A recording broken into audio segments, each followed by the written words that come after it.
Tere, mina olen Eva-Lotta, käes on 1. oktoober. Nuia TV teine saade alustab.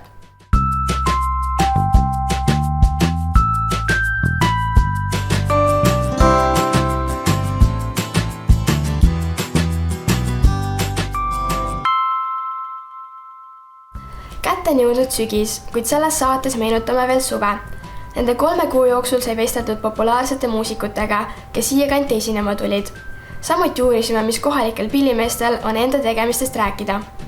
Augustis olime nende 1500 inimese seas, kes külastasid Urissaare kantrifestivali. Suvi oli ka sportlik aeg. Peeti esimesed Mulgi valla meistrivõistlused discgolfis ja tehti jaanijooksu osalejate rekord. Väga häid tulemusi näitasid kohalikud motosportlased.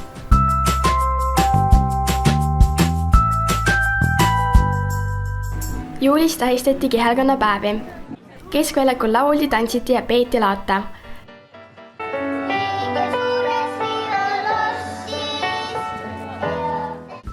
Toimusid esimesed Mulgi valla meistrivõistlused discgolfis, kus osales 35 mängijat.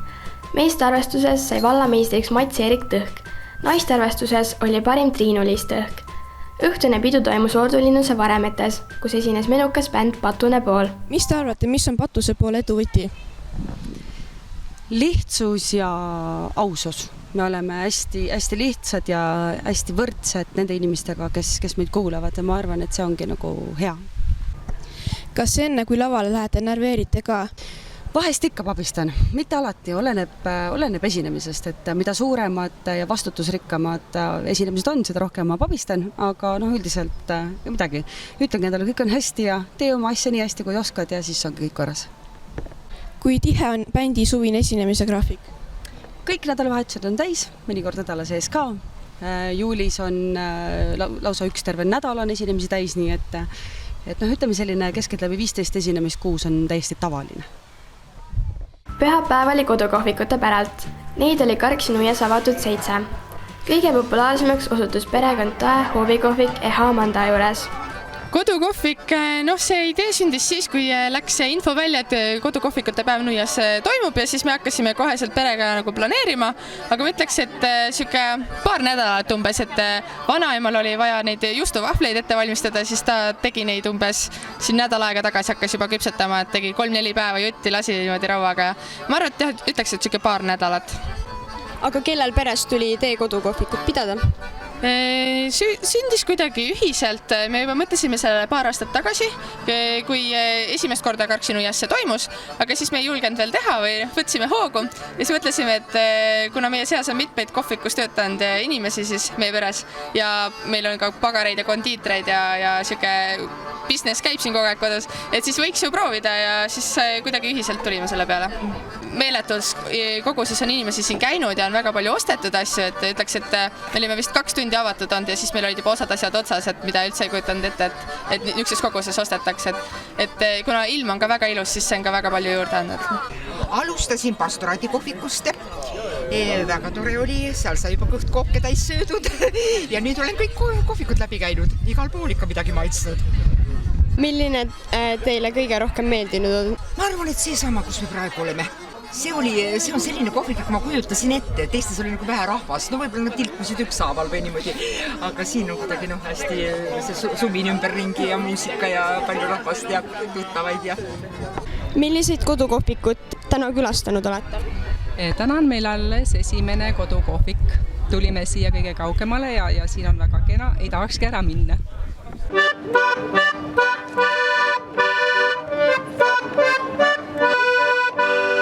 Kas soovite ka ise järgneval aastal kodukohvikut pidada? Jaa.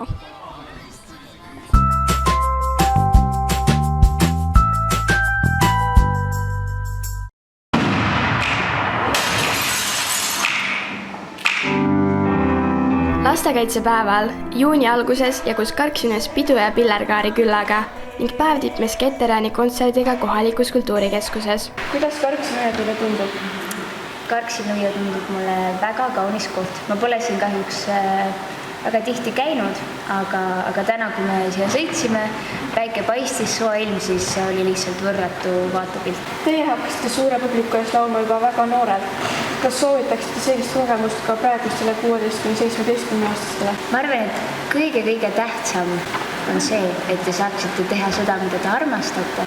Ja no kogemuse mõttes on see ikka võrratu, et vahel, kui ma mõtlen, et kuidas ma üldse julgesin 16-aastastena Eesti seitseb superstaari saatesse minna, aga ju siis oli minu aeg ja see hetkel oli see julgus ja sinna ma läksin, aga ma olen selle eest nii tänulik, kuna tänu sellele saan ma veel suuremalt teha seda, mida ma armastan ja tänu sellele olen ma tegelikult ka siia teie juurde jõudnud.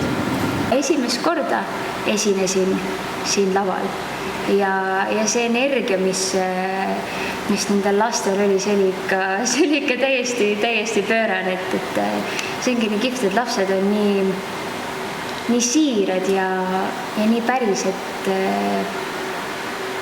see on midagi väga-väga ilusat. Nii et ma olen tohutult tänulik, et ma sain täna lastekaitsepäeva teiega siin võtta.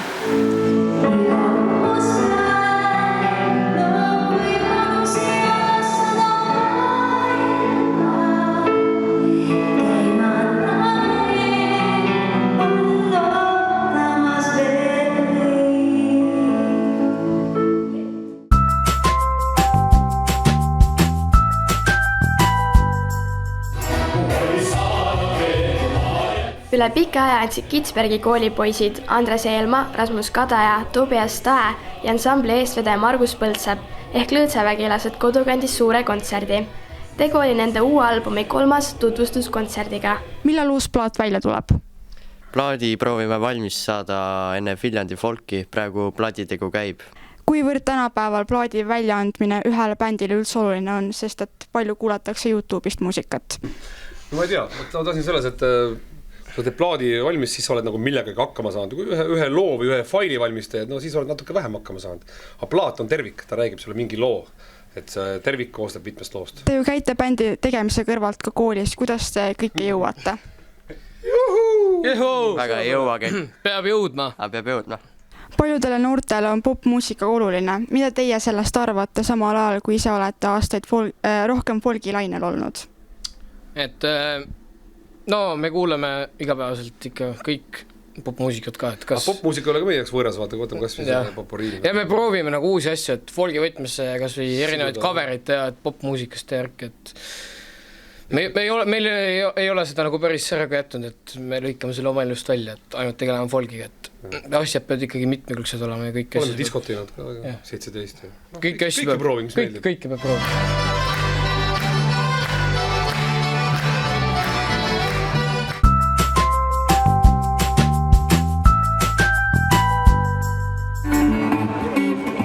Augusti keskel peeti juba 4. aastat Urissaare kantrifestivali. 2-päevane pidu toimus Univere külas. Urissaare talu peremees ja festivali peakorraldaja Priit Oks otsustas mitme aastast tulla pealinnast tagasi kodukanti. Siin hakkas ta arendama vanaisalt päritud talu kohta.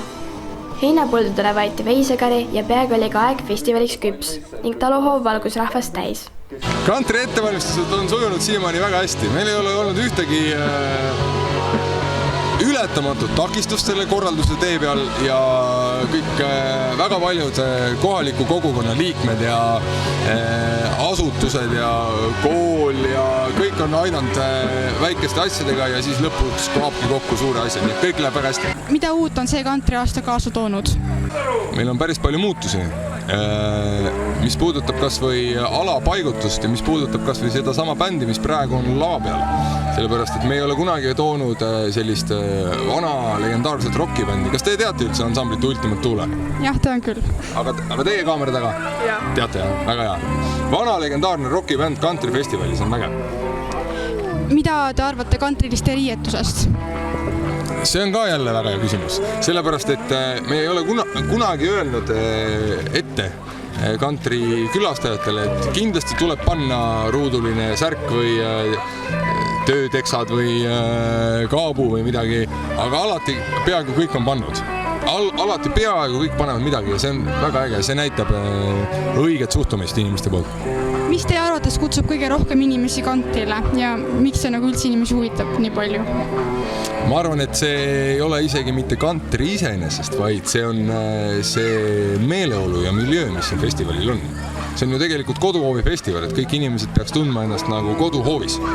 Nagu iseenda koduhoovis ja ma arvan, inimestele meeldib iseenda koduhoovis olla. Ja siis me püüame luua siia samasugust keskkonda, nagu teil kodus.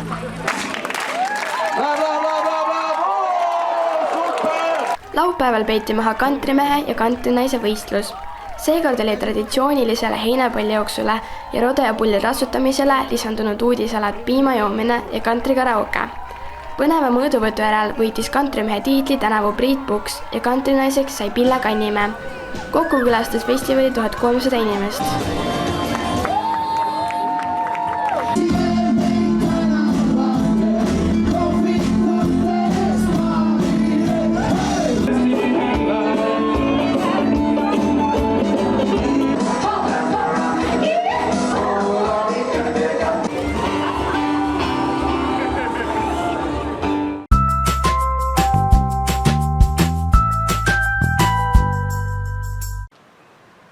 Nuia TV reporter Anette käis suvehakul taaskasutuspoodides uurimas, kas sealsest kraamist miskit ka koolilõpuaktusele selga passib.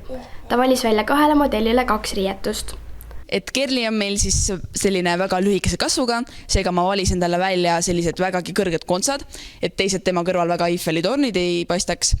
Ja siis sellise kerge suvise ja beešika kleidi, mis altpoolt on selline mõnus kerge ja lehviv ja üleval on selline väga ilus naiselik glitter, mis paneb teda veelgi rohkem särama. Kevinile valisime välja siis sellise rahvuslikum outfiti, et tema lõpuoutfiti oleks ka liiga rahvuslik, valisime talle mustad Nike tossud, mis lisavad sellist noortepärasust. Püksteks valisime mustad sellised natukene vanamaalisemad teksapüksid, mida siis kaunistab selline rahvuslik vöök nende puusadel. Valisime ka musta pulloveri, mida ehib üks beešikas bomber. Sellised on siis minu outfiti valikud, et mis te arvate, et kas te tuleksite sellise outfitiga lõpetamisele? Kui seda kleiti pisut kohendada ja jalga panna madalam konts, siis ma isegi tuleks. Mina ei tuleks kindlasti, sest esiteks on see liiga vanamoeline, ei sobi kokku minu isiksusega. Aga proovime siis ka teisi outfite ja vaatame, kas teises voorus läheb paremini. Et kuidas te olete siis rahul teise outfitiga, et kas sellega tuleksite lõpetamisele? Kuna mulle meeldib teistest erineda ja see outfit on ikka väga eriline, siis ma kindlasti tuleksin. Ma tuleksin ka, kui ma saaksin numbri väiksem ülikonna või saaksin parema särgi. Oot. Mis siin nüüd toimub? Me valisime neile lõpetamiseks outfite välja. Vau, väga äge. Oota, aga mulle? Kas mulle ka midagi head on? Ohoo, nii, need. Jah, et päriselt. Jah, et proovige isegi, saab isegi lõpu riided. Paista huvitav. Kuidas see siis meeldib? No, käib kah, aga ma arvan, et ma sellega lähen hoopis pitsale või kuskile õhtul peole. Kuidas siis see outfit meeldib? No väga cool ju, kõik, ma loodan, et ma meeldin kõikidele ja vaatame, mis publik ütleb.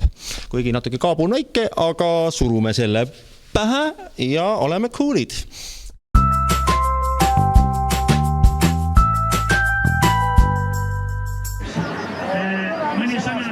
Olnud jaaniõhtul joosti ümber Karksinu ja Paisjärve 41. jaanijooks.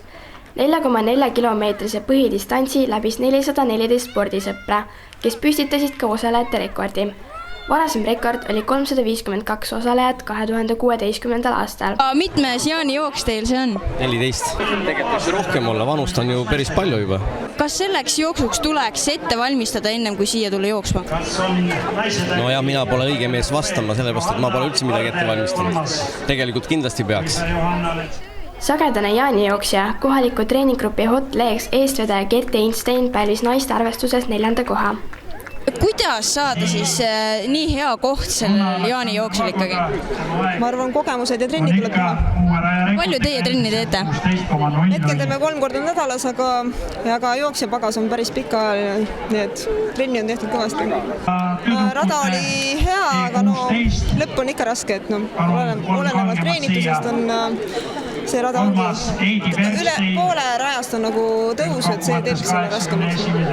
miks peaksid inimesed tulema siia Karksi-Nõmme ja Jaani jooksule? Ma arvan, et see on tore rahvaspordiüritus, et kuhu tulla, et jaanipäev saab hoopis teise tähenduse, kui sa oled sellel jooksu osalenud. Jooksu võitis Bert Tippi, kelle ajaks oli 14 minutit ja 56 sekundit. Naiste arvestuses oli parim 13-aastane jooksutüdruk Luuna Aleksandra Laadoga. Finišiajaga 16 minutit. Läheb, Imre, läheb!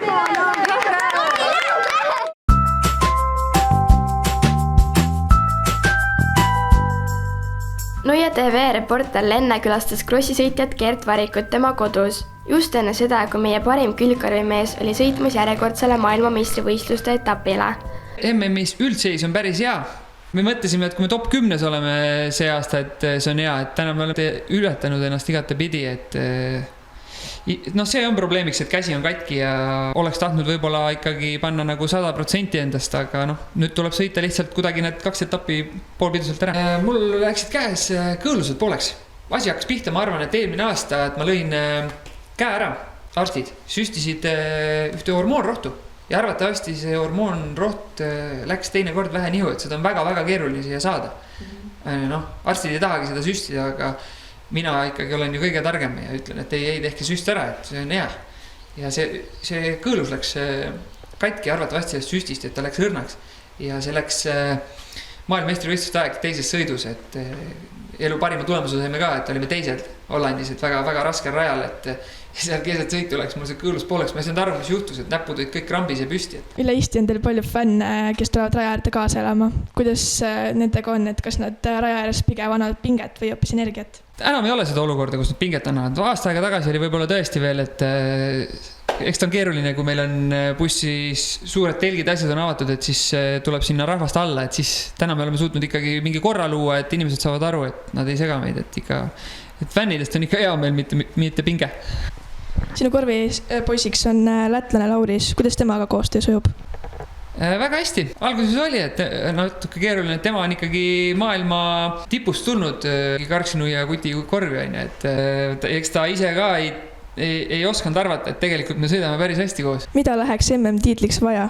No selleks on ikkagi vaja ülikõvat tiimi, et see ei sõltu nagu ainult ühest inimesest või 2 siis külgkorvis, et eks ma olen nüüd surunud läbi igasuguste asjade, et sinna ma üldse jõuda, kus me praegu oleme.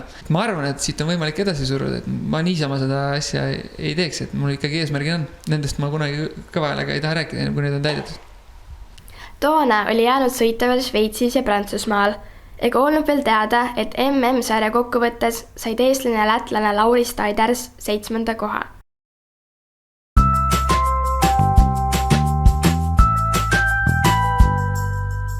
Jetisportlasel Mattias Siimanil oli möödunud suvi väga edukas. Ta tõi nii Eestis kui Euroopas võisteldes koju mitu kõrget kohta.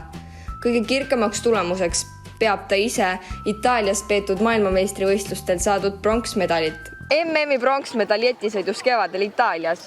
Mida see võit sulle tähendab? Suurt saavutust. Kui palju sa trenni teed? Piisavalt, et saada IPO.